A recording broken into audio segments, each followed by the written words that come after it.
And now, it's time for another Dice Tower review with Tom Vasel. Hey folks, today we're taking a look at the Majority Complete Edition. Now what that means is there was a majority, then they came out with Majority 2. So you get both of them in the same box. This is actually two different games. So I'm going to explain both of them to you. Majority 1 is a partnership style card game. Majority 2 is a two-player only game. Both of them use this theme background where there's this bureaucracy with angels and demons and dragons and witches, and I actually don't get the theme at all. Very Japanese, but let's take a look at the games.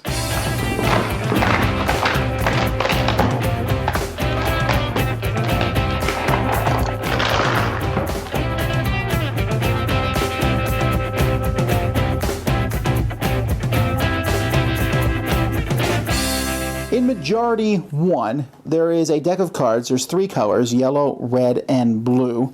And then each of those, there's 0, 3, 5, 6, 7, 9, and 10. So you're going to shuffle these each round of the game. And I'm talking about a partnership game, although there are rules for a three-player game.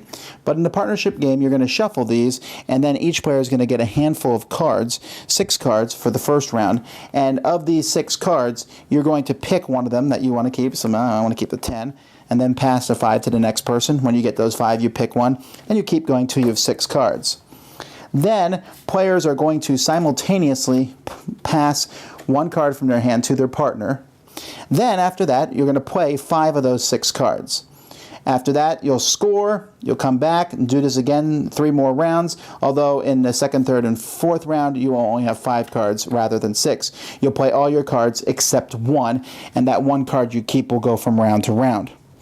Now, when you play cards, you're going to put the cards out, and before anything else happens, you're going to look at all 4 cards, and you're going to see if there's any special abilities that are out there. If someone plays a 0 card, that ability happens first. The abilities happen from lowest number to highest, and they steal all cards of the same color. So this one's red, so I would get all these cards, and that would be it. Once the special abilities are done, each player will put the cards that they've gotten that round into their score pile that color. So you can see here, for example, I have 16 points worth of red. And the game even comes with extra 10 cards that you can, once you get a whole pile of cards, you might want to substitute a 10 for, like, maybe you have a 5, a 2, and a 3 or something. The other special abilities that are in this game can also be played. There's more than just the 0.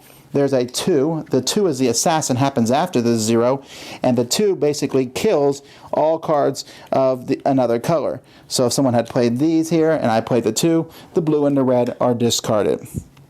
The 3 card means not only do you get to go first next round, but instead of everyone playing their cards simultaneously and revealing them, each person will play their card in order with you going last. The 7 card, and when you play that, instead of giving it to yourself, you put it in the score pile of the person sitting to the right of you. All these cards happen, and some cards can cancel others out. If multiple people play 3, nothing happens. If multiple people play 2s and there's 2 different colors, then every card just dies and that round is over. Let's take a look at scoring. Now, what's interesting about scoring is after you're done scoring, you'll leave the cards in front of you. So scoring is going to increase as each round goes by. What you're going to do is you're going to compare each of the 3 colors amongst the players. So let's start with blue. Whoever has the most of that color, in this case it's this player here, is going to get 2 points. So they would get 2 coins or points. Then the second highest, the second place person, is going to get points equal to the first place person's number divided by 5 rounded down. So here second place would get 1 point because 9 divided by 5 is 1 rounded down. Then up here you can see that the first place, here's 18, and over here's 18. They're tie. So they're each going to get 2, but second place is going to get points for those divided by 3, but since 2 people were in first place, they're added together, so they get 36 divided by 5 rounded down. That's 7 points for second place. You can see here, second place is way better. Up here, you'll see that here's 19, and over here is 15, 21, 30, so this person gets 2, while this person's going to get 6, because 30 divided by 5 is 6. And you can see, so second place is almost always better to get than first place, especially when there's a tie for first place. And of course, you want to help out your partner. It's good if you both have first and second. Each player starts with 3 coins, and the number on the back of them doesn't really matter. What you're going to do is each turn you're going to spend coins by turning them over, and then you flip them all back over. This basically means I have 3 coins to spend each round. Each player is going to have a reserve pile of cards in front of them, and then one player, whoever goes first, is going to have a hand. Now, what you do on your turn, the first player on the first turn can't do this, but for the rest of the game, if you want to, instead of these cards, you might not want these cards, you can replace all those cards in your reserve and take your reserve cards into your hand. So it's a way to switch all the cards with your reserve.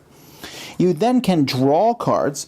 You have an option of drawing cards, and the number of cards you draw depends on how many cards your opponent has scored. The more cards that they have scored, the more cards you can draw. Every time you do that, you draw cards, though, like that. You don't have to. Your opponent also will add 1 card to their reserve. Once you're done with that, each player can play 1 card for free. Now, most cards have a cost, but you can play 1 card for free. When you play a card, whether it's for free or not, you're going to place it in one of 3 columns. So maybe I can form columns like this as I play the cards on the table. Now, when you play a card for free, each person has a special ability on them, but that special ability does not activate. After you play the 1 card for free, you can play other cards, but you have to pay for them using any coins that you've gotten. When your turn at that point, the special ability will happen. For example, here, this Witch's Party here, discard any 1 card in play and add it to your reserve. However, you will also notice that some of these cards have other requirements. So to play this veteran, I must also have at least 1 Witches member in my score area, unless I play this during free play, in which case a special ability. So her special ability is better than most, so you also have to have already scored a Witch card. When you're finished, you'll take all the remaining cards in your hand and pass them to your opponent. And this will keep going back and forth, and so you'll be switching cards with reserve. You want to use as many cards in your hand as you can so you don't pass them to your opponent. Once you have 5 cards in one of your columns, you will score that column. And you'll look at that column and you'll notice here that there's 3 angels parties, a witches, and a dragon. You need at least 3 of one of them for that to work. When that happens, I'm scoring and I'm basically getting points for having angels. So if you have 3 or 4 cards of the same type, you'll get another coin to your line. If you have 5 of the same type, you'll get 2 coins added to your line. You also will pick one of these cards, which is going to score for you at the end of the game. You'll put it in your score area.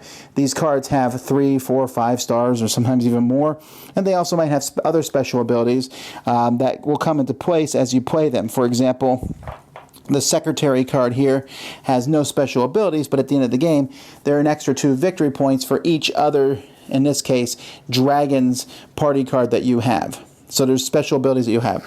This will continue to go until one player has scored a certain number of cards, 5 cards or more, and at that point you finish out the round, you add up all your points, and whoever has the most points is the winner.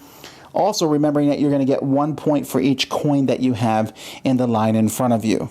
Most points, winner. Okay, well, I actually have to look at these games really separately. So let's start with the majority 2, the second one, the 2-player game. That has some very intriguing mechanisms in it, where all the cards in your hand, you can switch them with your reserve. The cards you don't use go to your opponent. So there's this kind of card flow back and forth, and sometimes I'll sit there and go, oh, I got 2 cards in my hand. There's a whole bunch of cards in my reserve, but if I switch them with my reserve, then I only have a few cards in my reserve, and there's a chance I'm giving my opponent some. And how many cards do I want to draw this turn? So it's really interesting how the game works in that regard. And you can usually only play a few, but the game will ramp up because as you get more and more money, you can play more and more things.